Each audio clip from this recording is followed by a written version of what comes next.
sexual, horror o droga na hindi angkop sa mga bata. Dahil sa matinding karamdaman ni Amelia, ay dito niya na kinausap itong si Dara na ayaw niya umanong mamatay nang hindi masasabi kay Jenny ang katotohanan. Maiksi na lamang daw umano ang kanyang nalalabing buhay kung kinakailangan malaman na ni Jenny ang totoo. Wala nang nagawa itong si Dara, kundi pagbigyan ang matanda. Samantalang, dito na nga sinabi ni Dara kay Megan na desidido na talaga ang kanyang lola Amelia na sabihin ang totoo kay Jenny. Inamin din ni Dara na may bone cancer itong si Amelia at stage 3 na ito. Wala na rin balak pa itong si Amelia na magpa-chemotherapy sapagkat kung gugugulin umano niya ang pera ay mas mainam kung ibibigay niya na lang ito kay Jenny. Sa pagkakataong ito ay makasarili pa rin si Megan dahil kahit sinabi na nitong si Dara ang lahat at ang mga mabibigat na rason nitong si Amelia ay hindi pa rin kayang tanggapin ni Megan na kapatid niya si Jenny. Kaya sa pagkakataong ito ay umalis itong si Megan para magpalamig. Dito ay kinausap niya si JC. Nagulat si JC nang aminin sa kanya ni Megan na magkapatid sila ni Jenny sa ama. Hindi lubos maisip ni JC na ang babaeng kinaiinisan pa ni Megan ay magiging kahati niya pa sa mana. Ganun pa man ay sinabi nga nitong si Megan na wala na siyang magagawa sapagkat iyon na ang katotohanan. Samantalang, tinawagan nga ni Dara ang doktor na nagsisilip kay Amelia. Kaya tinanong ni Dara kung ano ang balak nitong si Amelia.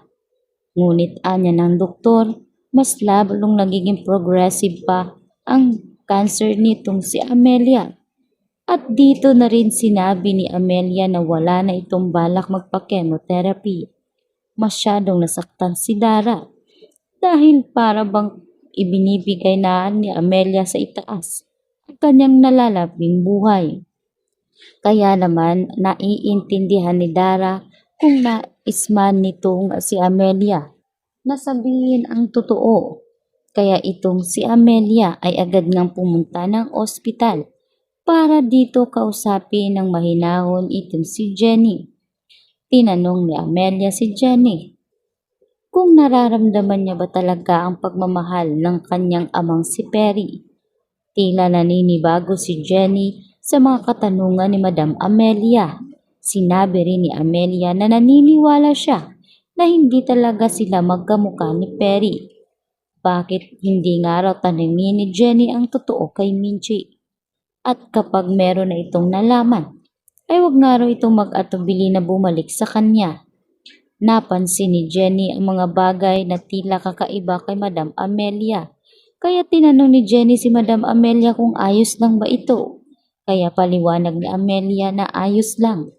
Mahal na mahal niya umano daw si Jenny at pinagsisisihan niya kung bakit ngayon lang naisip at napagtanto ni Amelia ang kabutihan ni Jenny sa kanya. Sana noon pa man ay nalaman niya ng mas maaga ang lahat.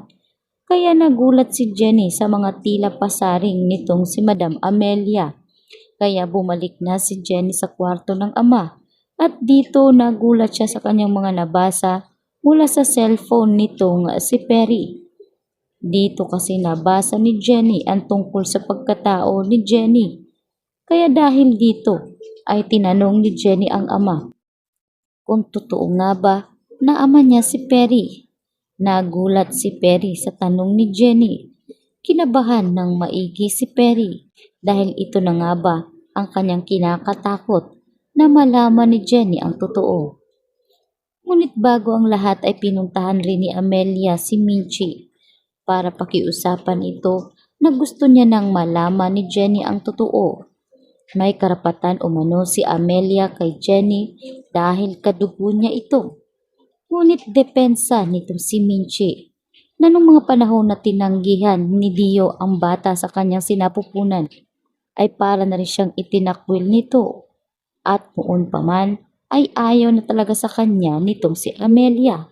Kaya bakit magbabalik si Amelia ngayon na para bang walang nangyari?